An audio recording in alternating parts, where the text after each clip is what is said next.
I'd like to introduce a speaker. The title, as you know, is The Trouble with Malaria in Africa. And Professor James Webb is a pioneer in the field of historical epidemiology. His work integrates approaches from the biological sciences and the social sciences to produce perspectives that are useful to historians, practitioners, and planners in the field of global public health. He is the founding editor of two book series at Ohio University Press, Perspectives on Global Health, and the series in Ecology and History. He is currently writing a book on the history of malarial infections and interventions in tropical Africa. So please help me in welcoming Professor Webb.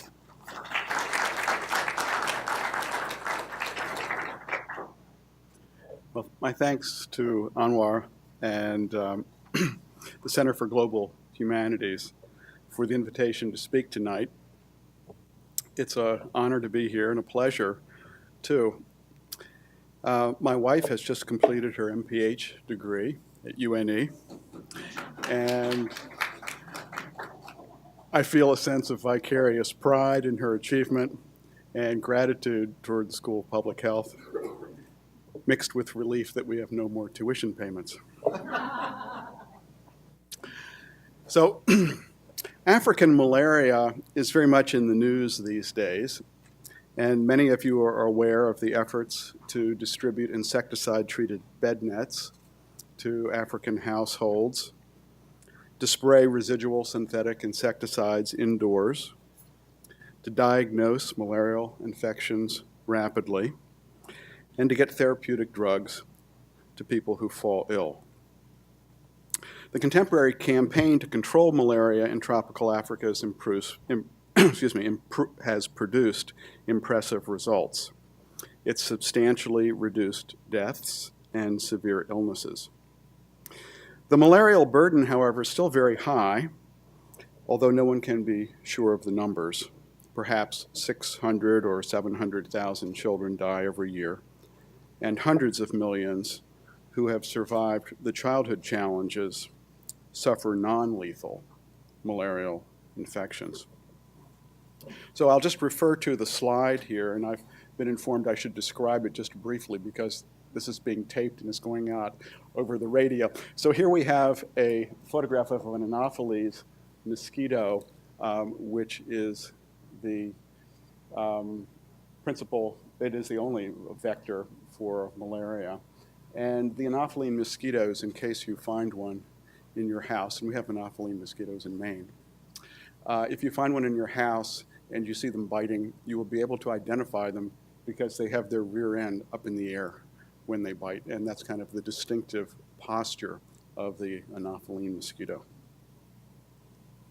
This is a map, spatial distribution of Plasmodium falciparum stratified by endemicity class. And this map suggests some of the biophysical parameters of transmission. Most malarial infections in Africa are caused by this Plasmodium falciparum parasite. It's just one of four major parasites that cause this disease that we call malaria. And it's the most dangerous of the parasites. And in sub-Saharan Africa, the malarial infections are principally caused by falciparum. It's probably responsible for about 90 or 95% of all of the malarial infections. So this is one reason why malaria in Africa is just really serious. The most globally, widely distributed parasite in the world is not falciparum, it's vivax malaria, which is far less severe as an infection. But in sub-Saharan Africa, it's pretty close to 100% falciparum infections. That's one reason why African malaria is kind of a tough problem. Another is that the African mosquitoes, the vectors that carry that transport the parasite, are among the most efficient in the world, which is to say that they accommodate the parasite very well. They don't really get sick when they get infected by the parasite. They tolerate it very well. It goes through its life cycle within the mosquito. And the African mosquitoes are pretty long-lived as well. So this is another reason why transmission is pretty high. Well, in the midst of the contemporary successes, as I've mentioned, significant decreases in the number of deaths, mortality, and the amount of severe illness, there have been some disturbing trends. The number of insecticide-treated bed nets distributed this past year in 2012 is less than one half of the number that were distributed in 2010. The use of insecticides has selected for mosquito resistance, and insecticides in some settings have become less effective in killing mosquitoes. The use of anti-malarial drugs has selected for resistance, and some drugs have become less effective in killing parasites. And donor interest in malaria control is waning. Comparable experiences are documented in the records of the first malaria eradication campaign of the 1950s and 1960s.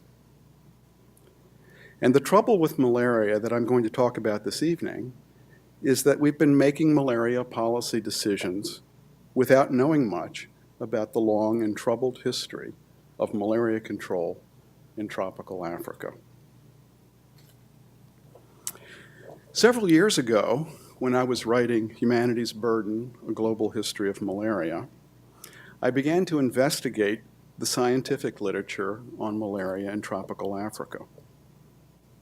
I'd assumed that there would be a pretty substantial literature that would allow me to understand the major interventions of the 20th century. To my surprise, there was not. There appeared to be little of an historical nature to investigate.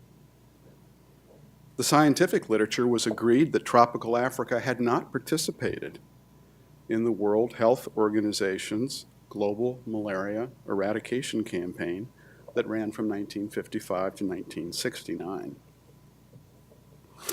On the off chance that there might be more to the African malaria story than had appeared in print, I wrote a letter to the incoming archivist of the World Health Organization. The timing was propitious. The institution had just decided to open its parasitological archives, and I was the first researcher admitted to them. During a preliminary research trip to Geneva, I began to discover elements of an extensive history of malaria control and attempted eradication in tropical Africa that was largely unknown to contemporary malaria specialists. And this slide I'm showing here is the frontispiece of the Afro-Malaria Eradication Yearbook, number 1, 1959, which I discovered completely by accident in about the third month of working through hundreds of boxes of malariological materials in the parasitological archives. There were hundreds of boxes of reports. Initially, I concentrated on gathering data about past interventions in mosquito control, the destruction of mosquito breeding grounds, the killing of mosquito larvae and of adult mosquitoes through the application of natural and synthetic insecticides, and the physical blocking of malaria transmission through bed nets and repellents. I also gathered evidence about past interventions in chemical therapy, both for prophylaxis, to prevent infection, and for cure. And at a later point, I realized that it would be desirable to integrate these lines of investigation in order to understand the impact of interventions on infections. For example, insecticides could and did change the species composition of the mosquito fauna, eliminating some species and opening up ecological niches for others with different vectorial capacities. Some chemical therapies operated differentially on the malaria parasites. and thus changed the mix of malarial infections. At length, I began to realize that African malaria was a dynamic epidemiological and historical problem rather than a constant feature of African life. And I also began to understand more clearly some of the unintended consequences of malaria control. So here is a thumbnail sketch of malaria control in the period of the 1940s, 1950s, and 1960s. In the aftermath of the Second World War, while most of Africa was still under colonial rule, British Empire, French Empire, Portuguese Empire, Belgian Empire, the United States of America pioneered the large-scale use of synthetic insecticides. DDT, to be sure, but also more dangerous chemicals, including dieldrin and benzene hexachloride, and new inexpensive synthetic drugs such as pyrimethamine and chloroquine. DDT in particular promised an inexpensive method of mosquito control, and DDT was considered to be just fabulous. It raised the prospect of effective public health interventions without having to create public health systems. You could just go in and spray. You could solve a major public health problem. You didn't have to set up a public health system. This seemed at the time to be the very essence of public health economy. Enthusiasms ran high. Early programs demonstrated that in urban areas, the new malaria control tools could drive down the number of malarial infections to very low levels. If you went into urban areas and you sprayed DDT, and if DDT didn't work, because in some of the areas in West Africa, the houses were made out of lateritic soils that were sorptive and drew in the DDT, so it didn't have a residual killing action. The interventionists went to other synthetic insecticides, particularly dieldrin and BHC. It was fabulous. You could drop the level of infections by 90%, by 96%, by 98%, by 99%. You just couldn't get to zero. The initial successes in urban areas raised the question, would it be possible to control malaria in rural Africa?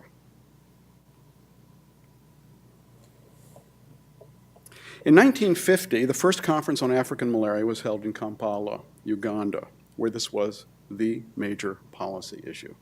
Should the World Health Organization embark upon indoor residual spraying with synthetic insecticides in rural African regions of intense malaria transmission?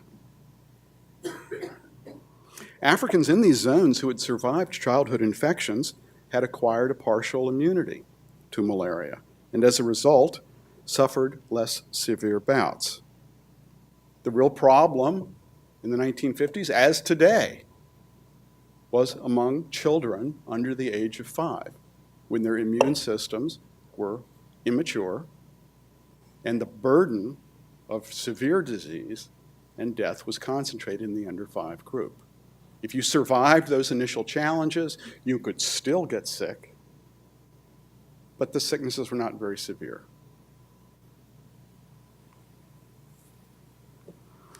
Many people were heavily parasitized. In many areas of tropical Africa, you had what was known as the effective inoculation rate, the number of times you were bit annually by an infected mosquito. And it could be 80 times a year, or 100 times a year, or 800 times a year, or 1,000 times a year. You could receive an infective bite 3 times a day. You could be very heavily parasitized and completely asymptomatic, because your immune system if robust, was able to handle the parasitemia. But the maintenance of this acquired immunity depended upon recurrent inoculations. You had to continually be challenged by infective bites in order to maintain a robust immunological status. So one concern was, well, if efforts to control malaria in rural Africa were launched, and if the interventions were successful, they might compromise Africans' acquired malarial immunities, about which little was known.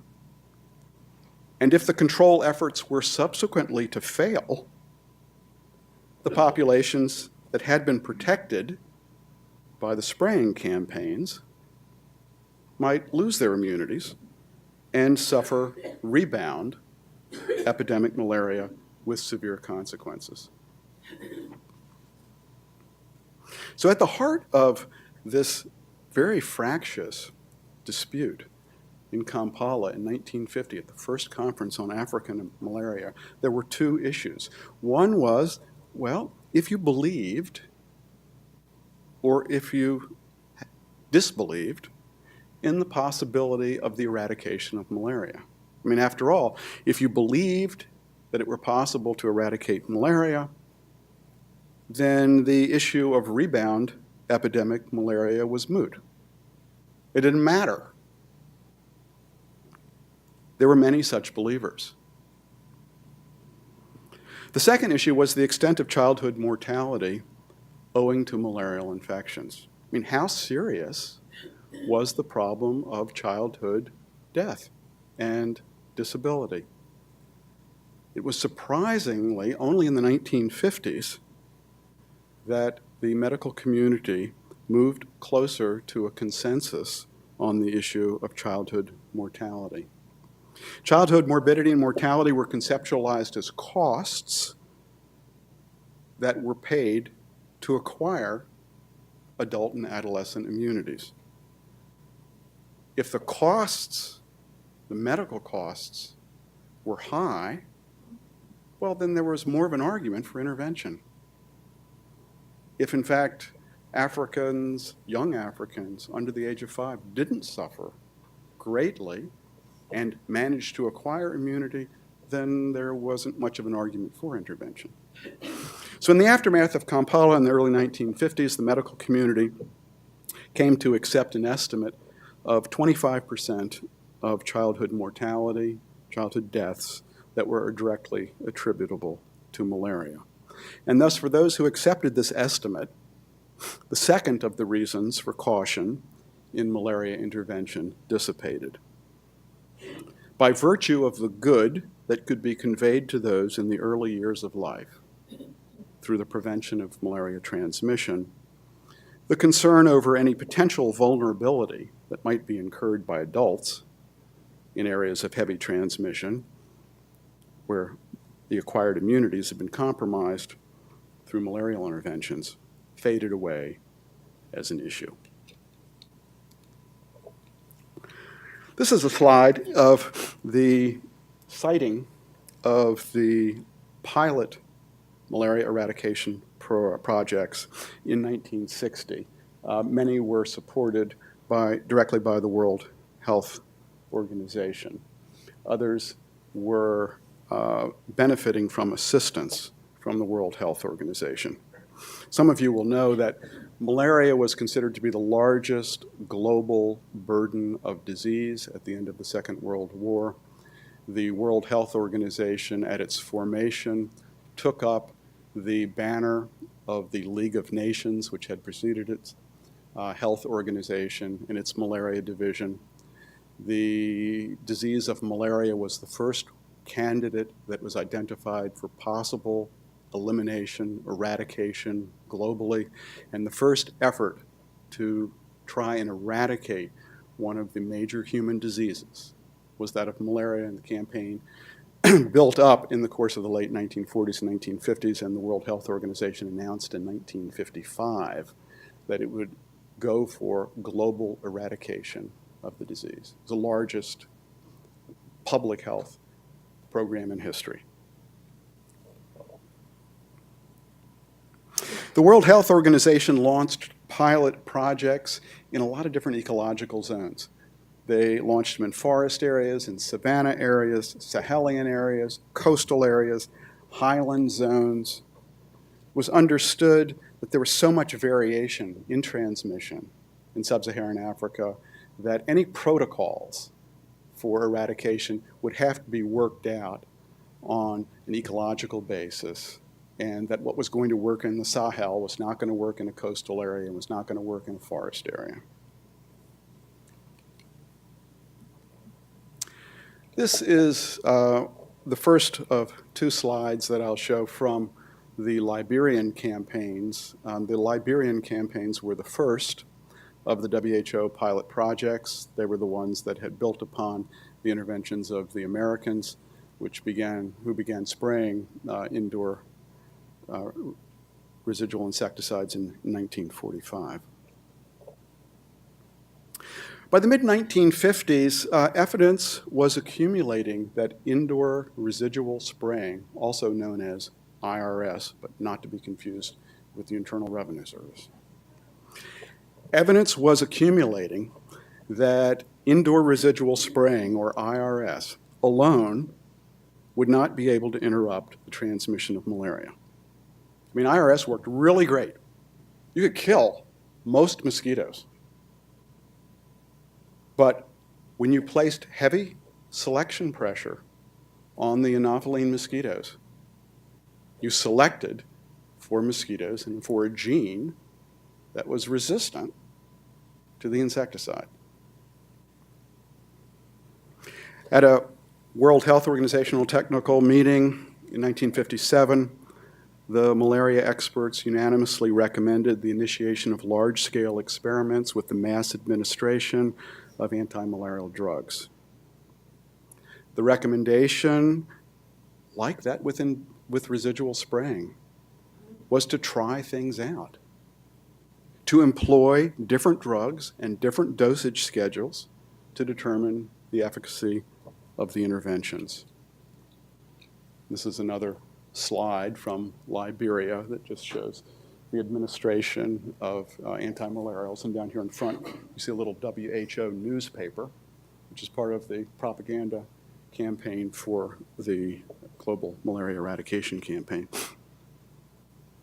The availability of inexpensive synthetic drugs breathed a second life into the pilot malaria eradication projects. If the insecticides alone couldn't completely interrupt transmission, perhaps the drugs might be able to clean up the human reservoir of parasites. Perhaps, with the combination of insecticides and drugs, it would be possible to reach the goal of zero transmission. Alas, researchers discovered that anti-malarial drugs, in combination with synthetic insecticides, could drive the rates of infection extremely low. They could drive them below a 1% transmission level that had previously obtained. But they couldn't get to the point of fully interrupting transmission. And this was a problem because the cost of spraying is about the same every year. And all of the benefits from the spraying came in the first few years of the project. You moved infections down by 50%, by 80%, by 90%, by 95%, by 98%, and then it stayed at that level. And you still had high recurrent costs every year without much change in the level of transmission. When it became undeniable that eradication could not be achieved with the tools at hand, the malaria eradication projects were closed down. Rebound epidemic malaria beset the communities that had been protected by indoor residual spraying and chemical prophylaxis. The most successful projects, those in which transmission had been driven to negligible levels, bequeathed the greatest suffering. because the protected populations experienced the more complete degradation of their acquired immunities. The medical consequences of rebound malaria went unexamined. The ethical dimensions of shuttering the malaria eradication projects went unexplored. The World Health pilot eradication projects, of course, were not the only ones that were beset by epidemic malaria. In the French colony of Madagascar, a malaria control program was initially highly successful. As early as 1949, the French had launched a program to enroll the school-age children in the highlands in a malarial prophylaxis program using quinine. In the 1950s, chloroquine replaced quinine, and in combination with indoor residual spraying with synthetic insecticides, the program achieved good success. But it did not fully interrupt malaria transmission. The number of infections, however, dropped to a very small number. By 1957, malaria transmission had been reduced to such a low level that it was no longer a significant public health problem. Thereafter, and quite understandably, control efforts slackened and were cut back progressively in the early 1960s. After all, there was little malarial disease to prevent. And then in 1975, there was a significant uptick in infections. At first, the outbreaks remained localized. They blossomed slowly among a population that had grown up immunologically naive, without acquired immunities. In 1977, in Antananarivo province, there were 37,000 clinical cases and 140 deaths, and thereafter the epidemic spiraled upward, reaching 1,600 deaths in 1984, doubling to more than 3,000 deaths in 1985, doubling again to 6,500 deaths in 1986, reaching a peak just under 10,000 deaths in 1988. When the data from an adjoining province was added, researchers estimated the death tolls at about 15,000 per year during the 4 worst years of the epidemic. The cause of the epidemic was undoubtedly complex, but beneath the swirl of countervailing forces was the fundamental epidemiological fact that the malaria control program had created a population nakedly vulnerable to malaria. By the mid-1970s, when the increase in infections started, the people living in the highlands of Madagascar were non-immunes.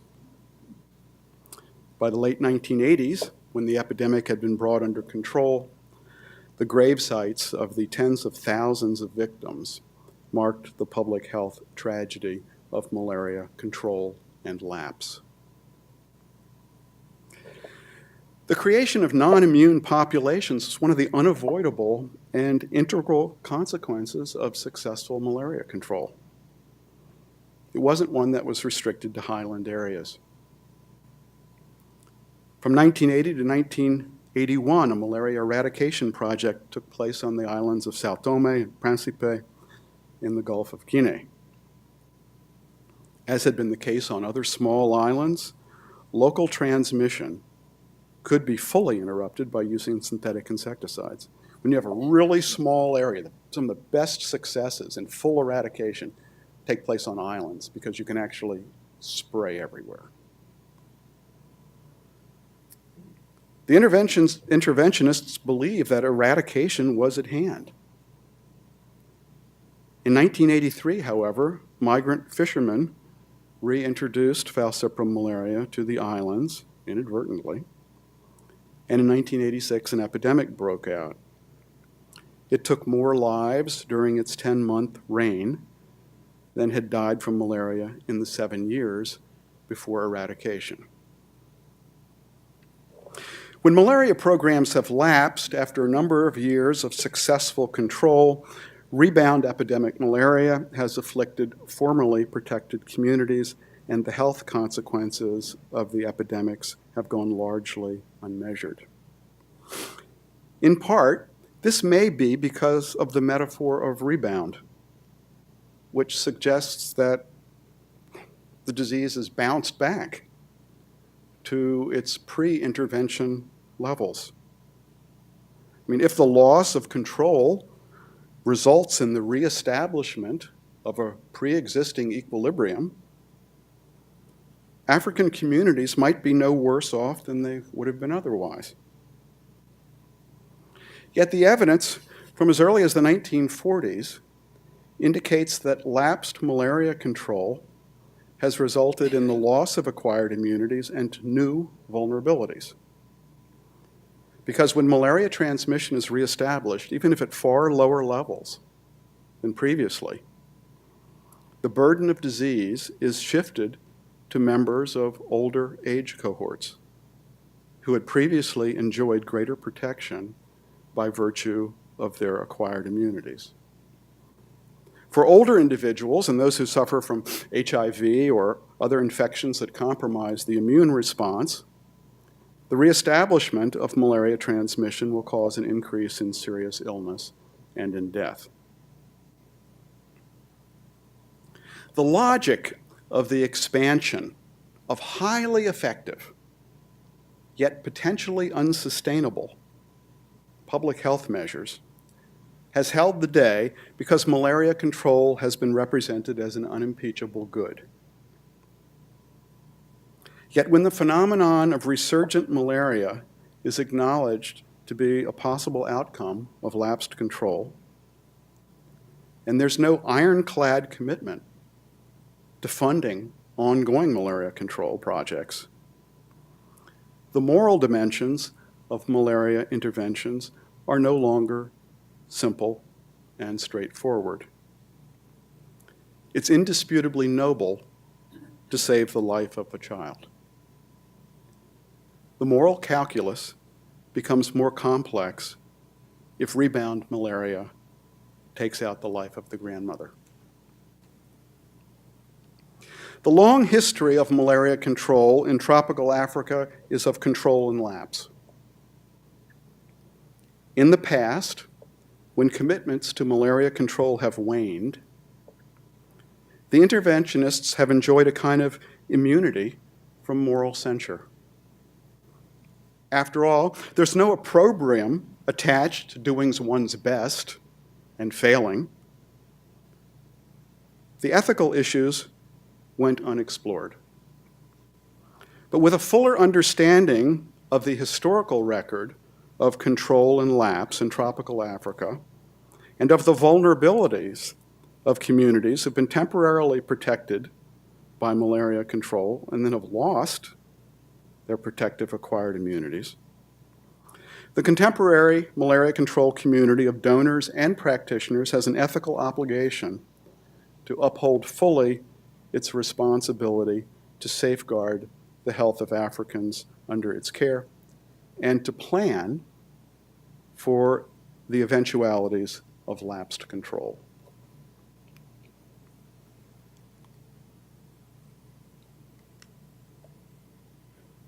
Okay, so I'm going to just now offer a few brief reflections on the role of history in this field, which for many people doesn't quite seem like history at all. I mean, we often think of history as political history or social history or cultural history, but this is a history of infections and a history of interventions, and so it's a field that is known as historical epidemiology. So let me just say a few words about that. I think that the major contributions of this field of historical epidemiology are to provide greater definition to the spatial and temporal extent of past infections through the use of historical records. So this isn't kind of historical antiquarianism, where we're interested in old records for the sake of old records. We're interested in old records because they're directly germane to contemporary interventions. Historical epidemiology can help also us to consider social, political, and economic variables that are generally outside the purview of epidemiological studies.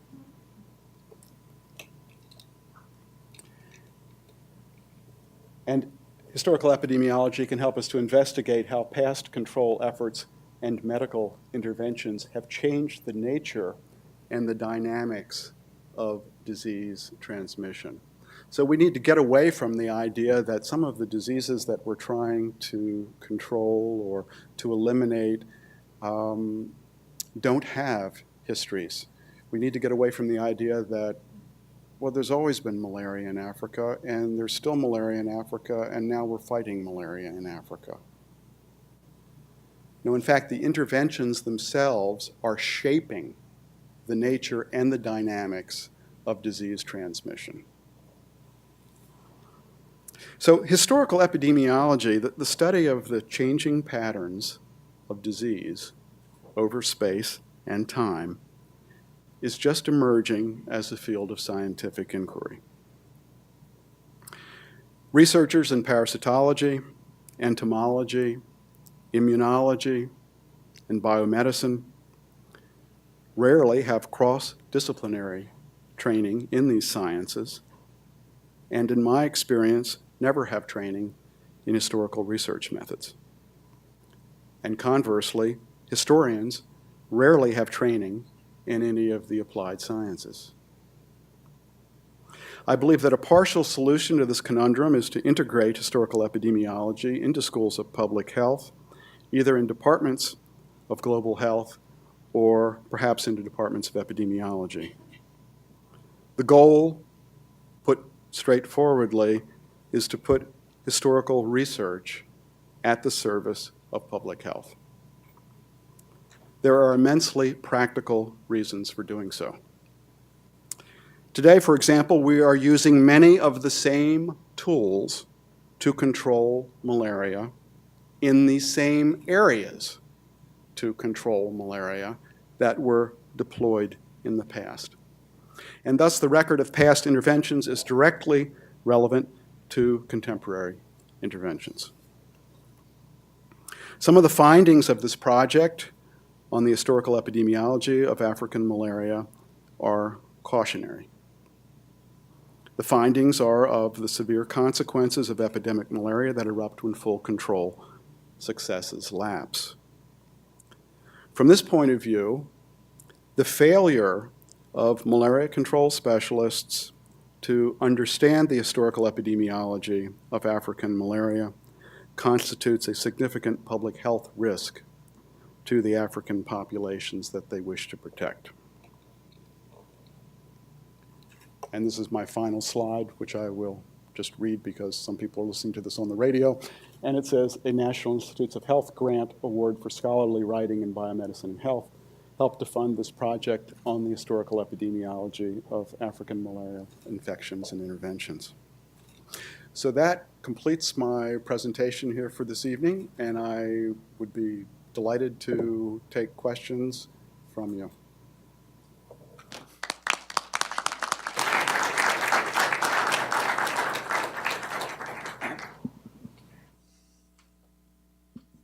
Thank you very much. That was excellent. When you have the combination of the fact that immunity provides at least partial protection, particularly against mortality, and the fact that a non-immune adult population is greatly at risk, this just cries out for the obvious answer, which is a vaccine. And yet attempts at this have been largely unsuccessful. Would you comment on that? Yes, I will comment on it. Our experience with making vaccines has been very good against viruses and very good against bacteria, and it's been very poor against parasitic diseases. This, I think, is largely owing to the fact that the life cycle of the parasites is extremely complex, and all of the Vaccines have to be stage specific and target one aspect of that life cycle. I think that there's another issue here, which is that vaccine makers have in the past received funding and support from government agencies and from the military. They have a very specific goal, which is that they want to prevent the transmission of malaria, 100% protective. We want to be able to put troops in tropical Africa or other malarial areas and make sure that they're not going to get malaria. This is a perspective of the non-immune. It's a perspective of kind of non-tropical African populations. It was a perspective of the colonial regimes. It can even be thought of in an historical sense as a white perspective on malaria. The vaccines that are being developed, most are aiming for the goal of 100% success.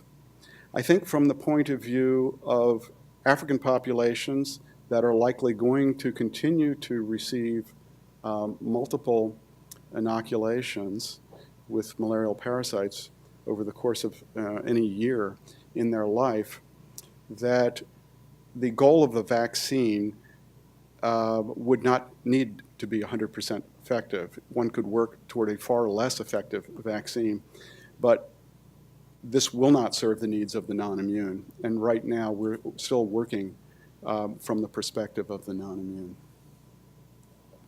I was talking to somebody at the WHO a couple of days ago, a fellow who's head of vector control.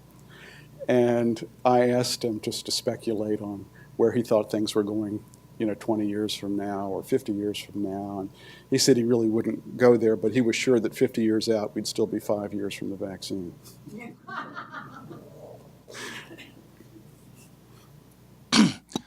Great talk. I spent some time in Africa, and it seems like from the late 50s until the late 80s is that chloroquine phosphate, and nevaquine was used, and almost it was, it caused a lot of complacency, I thought, because you go to someone's house and they would have a can of nevaquine on the dining room table. And I worked in a project called Child Survival, and one of our strategies was to treat fevers, to knock down the parasitemia. And I remember it very distinctly. We had a meeting. This guy, he was the head of malaria, a guy named Dr. Beausoleil, a Haitian. He said, we've got chloroquine resistance in Kenya. And he said, not to worry, it won't be in West Africa for 5 to 10 years. And it was in West Africa in 18 months. And so chloroquine went from being the silver bullet to maybe to knock down some parasitemia. I don't even know if it's used anymore. And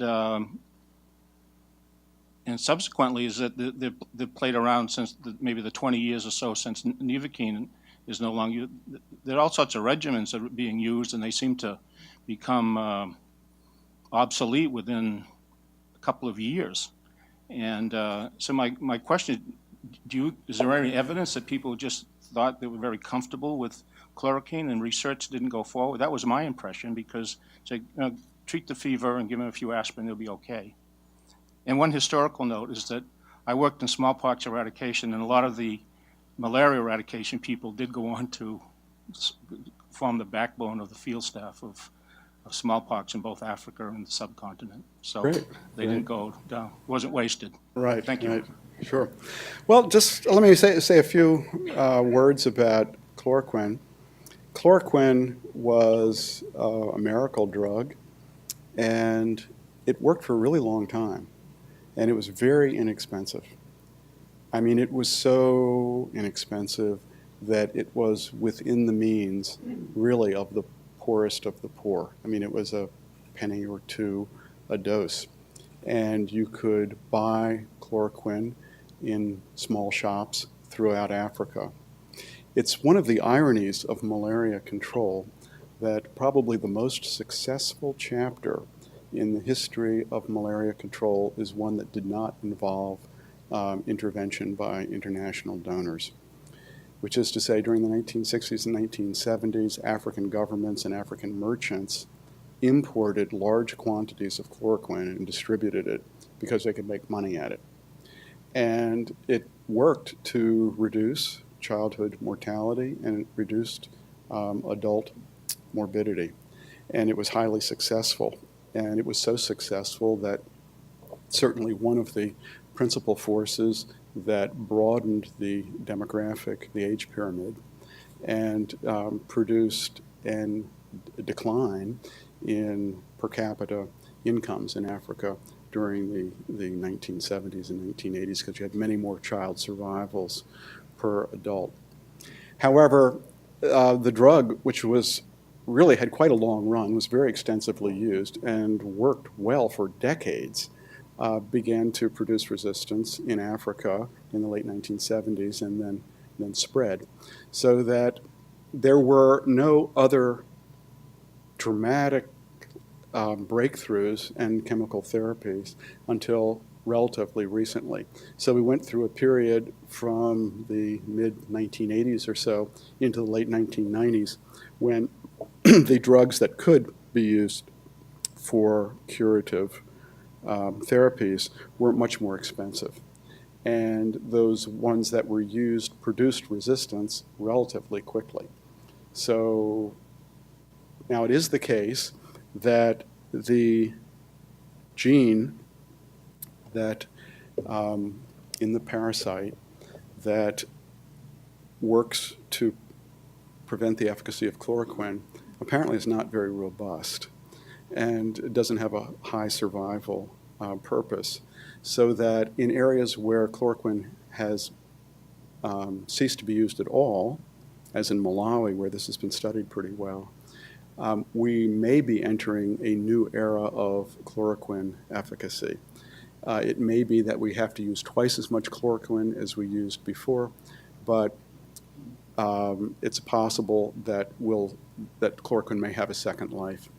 Here again, though, when we think about chemical therapies, it's useful to use this idea of the non-immune perspective and the partially immune perspective, because from the point of view of the non-immune who gets malaria, traveler from the United States of America goes to Malawi and gets sick, what that person wants to do is take a curative dose, clear the infection. If you are living in Malawi and getting 130 or 180 infective bites a year, there's not a lot of sense in clearing an infection because you're going to get one tomorrow. What you're concerned about is preventing the severe symptoms that you could get with a high level of parasitemia, and you want to prevent death. And in that way, there are many drugs which are not fully effective, but which are partially effective, and which can be used for some therapeutic purposes. And in fact, this may be the best way to understand the entire world of African pharmacopoeia, where people use plant-based medicines of various sorts. They aren't effective at all from the point of view of the non-immune. You cannot clear an infection with them. You can, however, with many of these plant-based medicines, reduce the levels of parasitemia and reduce the number of complications that you're getting from severe malaria. So, for example, one of the mainline drugs, Fansidar, sulfadoxine, pyrimethamine, that was used in the 90s and into the early years of this century, is now still being used for certain types of interventions that are not aimed at clearing infections. So we're using this drug known as, shorthand as SP. SP is used for treating pregnant women who have malaria in order to reduce the level of parasitemia, not to clear the infection. I believe it's also being used for the same purpose, intermittent preventive therapy for infants. So that the utility of some of these drugs, which seem outdated and resistance has emerged, so we can't use them. We can't use them for non-immunes. But that doesn't mean they don't have a different purpose that can be used that's not curative, but which is ameliorative to improve health outcomes for people who are partially immune.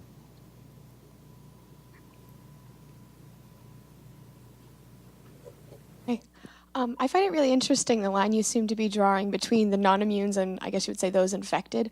And I was just wondering, what kind of agency do those infected have when they're over there making decisions for themselves, or are these more strategies for eradicating malaria that are imposed upon them? That's a really good question. I think that having policies imposed on them is probably a little bit harsh.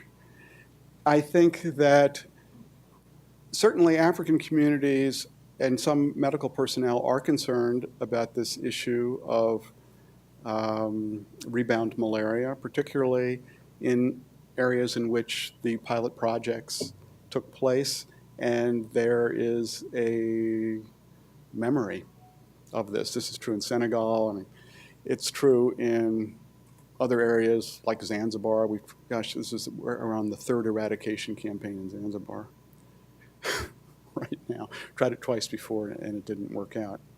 But I think it's a question that we'll know more about probably in a few years, because we're coming up against the prospect of and the reality of reduced commitment to control, so that the environment for thinking about malaria control strategies as opposed to elimination is changing pretty rapidly.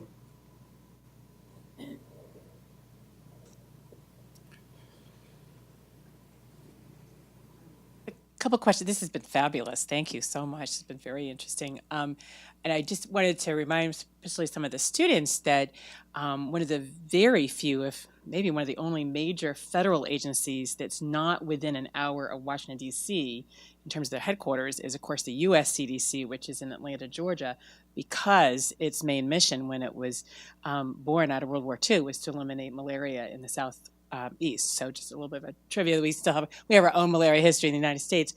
And a couple questions. One is I wanted about the Bill Gates Foundation and what Bill and Melinda Gates Foundation and what their strategies are.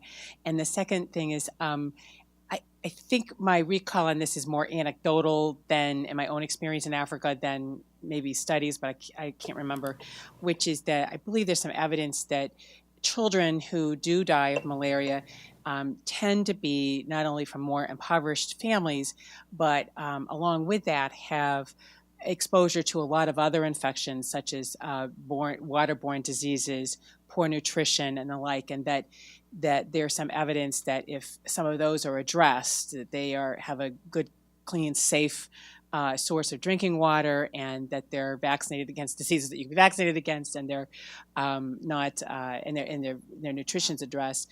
That then when they are exposed to malaria, which is inevitable in many places, that they then don't at least die from it, but they do grow some immunity. So I just wondered if you know of any historical strategies around that. Of course, those addressing poverty and nutrition are pretty difficult issues to address, but I just wondered if Gates or any of those other foundations are kind of looking at things more holistically, for instance. So that kind of ties the two questions together, I guess. Sure. Well, let's see. I think that it's safe to say that the Gates Foundation embarked upon what was called in 2007 malaria eradication. They've now kind of backed off, and we're now using the term malaria elimination. And there are some nuances which are not insignificant, but the idea is largely the same. Embarked upon this with an enthusiasm that was not tempered by knowledge of the past campaigns. And so when the Gates Foundation made the announcement in 2007 to an audience of malariologists, apparently you could hear their jaws hit the floor.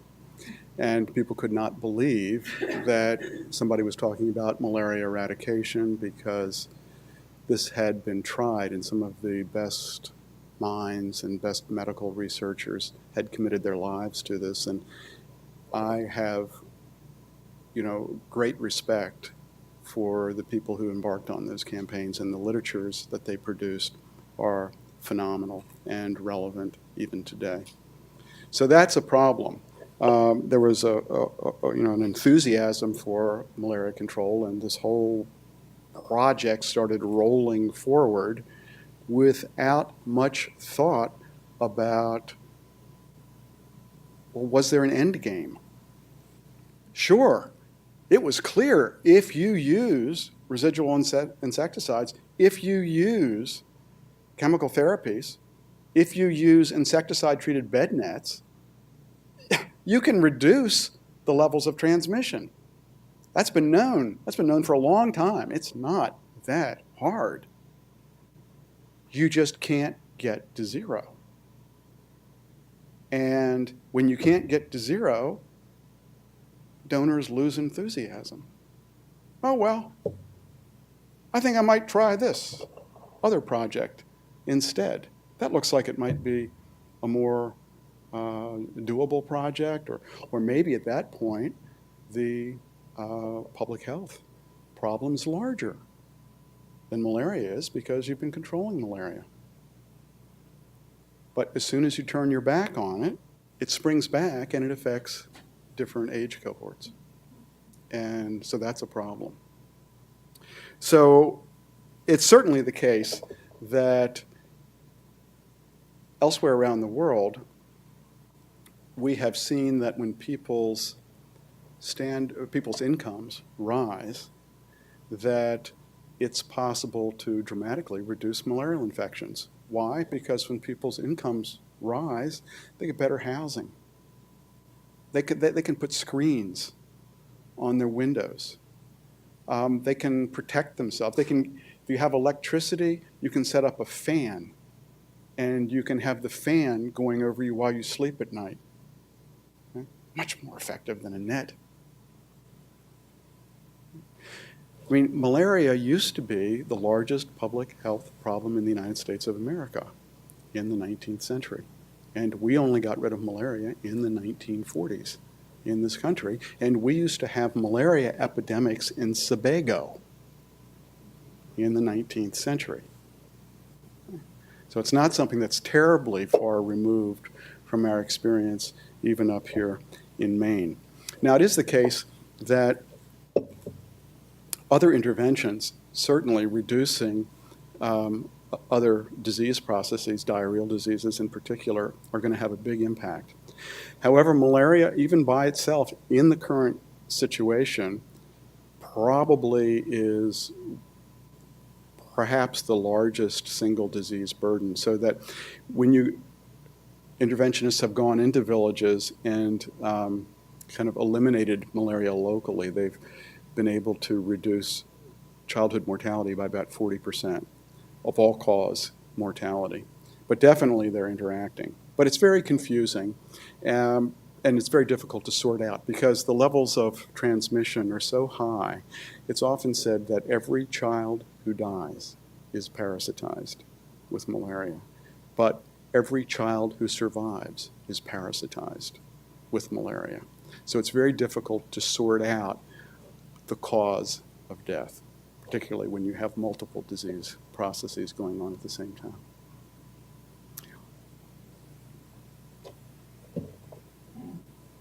I was just wondering, countries like India, Philippines, Malaysia, similar type climate, poverty, and do they have the same problem? And if you don't hear it as large as, is this just localized to Africa, and why it just Africa, and are these other countries able to combat it by some other methods or something? Yeah, great question.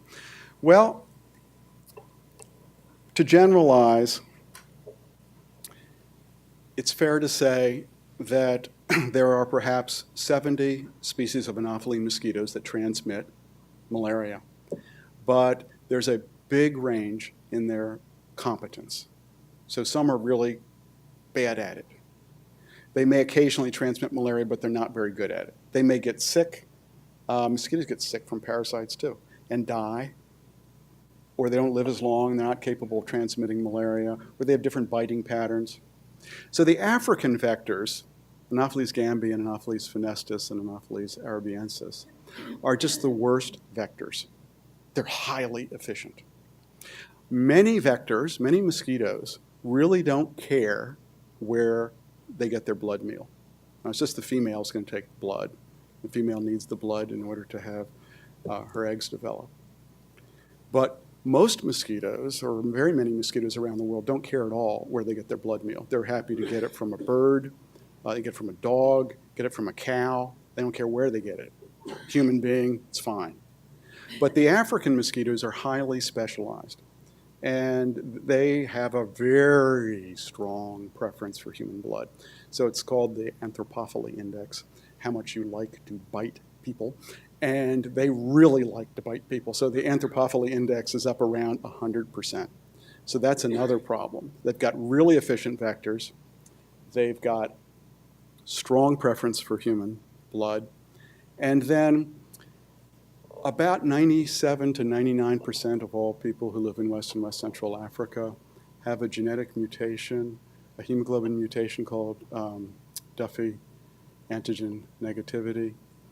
And Duffy antigen negativity is a hemoglobin mutation that makes it impossible for people to get Vivax malaria. And Vivax malaria is the most common form of malaria in the world. So there's no downside. You can carry Duffy antigen negativity. You have no health problem. There's nothing, causes you no problem whatsoever in your life. It just makes you completely refractory to Vivax infections. But the ecological result of that is that it closes Vivax out of the malaria parasite mosaic. And this is why falciparum has such a large role. So that when you get an infection in Africa, it's 9.5 times out of 10 going to be a falciparum infection. And those are the ones that are really dangerous. Vivax will make you sick. It'll have a dormant liver phase. It'll go into your liver, and you can get sick a year later. It's really hard to clear compared to Vivax. But the death rates from Vivax are very low.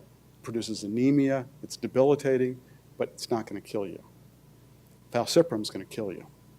And untreated, you'll have death rates on the order of 25 to 50%, absent medical intervention for non-immunes. So it's very dangerous. So that's why the disease environment in Africa is more severe than in India or Malaysia or Pakistan. And in those areas that participated fully in the global malaria eradication campaign, didn't just have pilot projects, but went for national eradication because it was deemed feasible. They were able to reduce the level of infections by an order of magnitude. Okay? I mean, even beyond that, but when it bounced back, it came up at one order of magnitude below previous levels. By most standards, this would be accounted a major public health success. But the rhetoric of the global malaria eradication campaign had pushed for elimination of the parasites, the end of malaria. And so in a public relations sense, it was accounted a failure because it was not able to get to zero. If we had other interventions and we said, wow, we're going to be able to reduce the level of dengue fever by 90%, or we're going to reduce mortality from diarrheal diseases by 90%, people would think, wow, what a fabulous intervention. This is great. But with malaria, it had a very, very different spin, and the World Health Organization took a beating politically because it was unable to achieve its goal. And in fact, it was very difficult to get the smallpox eradication campaign going, and D.H. Henderson of the Johns Hopkins School of Public Health and Hygiene had to make end runs around the administrators at the World Health Organization in order to get that program off the ground, and ran it on a shoestring.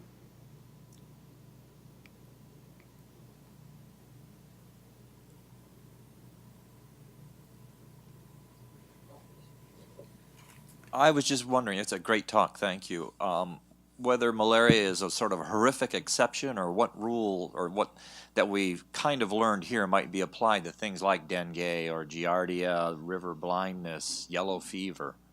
many of the things. I mean, we looking at the same sorts of problems there?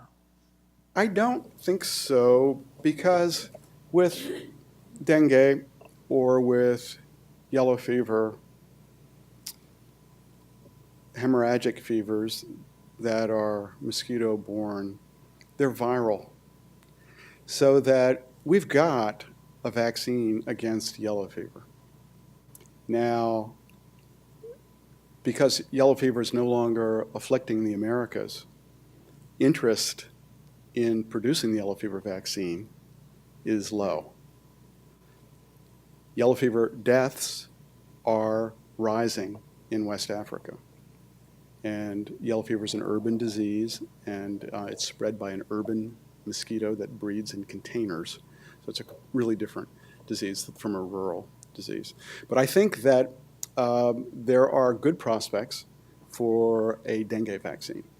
So I think that for yellow fever and dengue, it's a different situation. The history of these parasites that cause malaria is just really an ancient one. And they're hundreds of millions of years old, and they have afflicted simian populations, and they afflicted proto-hominid, and they now affect hominid populations. I think that because there are wild reservoirs and some zoonotic transfers between wild animal populations and human populations, the prospects for full eradication are poor. However, I think that in tropical Africa, as elsewhere in the world, as incomes rise, we will see a reduction in malaria transmission. And then the other kind of good news, bad news part of this is that the Anopheline mosquitoes that transmit malaria need to breed in clean water. So that as Africa urbanizes, rates of malaria fall because rates of transmission in urban areas are much lower than in rural areas because the water is filthy. Okay? There are lots of other public health problems that come with it, and there is a septic fringe that surrounds most of the core urban areas in Africa. So it's not something that's an unmitigated good by any stretch of the imagination. But just from a malariological point of view, the processes of urbanization are going to reduce transmission. Yeah, I have read about counterfeit drugs being responsible for the lack of medical efficacy or treatment efficacy in Africa in the case of malaria. I even read about international criminal gangs dealing with counterfeit drugs that are supposed to go to malaria victims. What do you make of that? Well, I think as a species, we're pretty unethical. Yes. And that's a problem. There are definitely a lot of counterfeit drugs, and there's money to be made from it. Talking to people who work on this problem, one gets some pretty distressing perspectives. For example, the packaging of counterfeit drugs is identical to the packaging of the real drugs. This suggests that the drug factories have two shifts, and they make some real drugs and they make some counterfeit drugs. So it's a complex problem. And of course, counterfeit drugs or drugs with low efficacy are one of the forces that speed up the emergence of resistance in the drug, because if you're taking a suboptimal dose and the parasites are exposed to a suboptimal dose, you can select for resistance more easily. So the counterfeit drug, quite apart from the moral issues, has an epidemiological significance too. It's difficult to get a full handle on it. Well, thank you so much. And this concludes our session.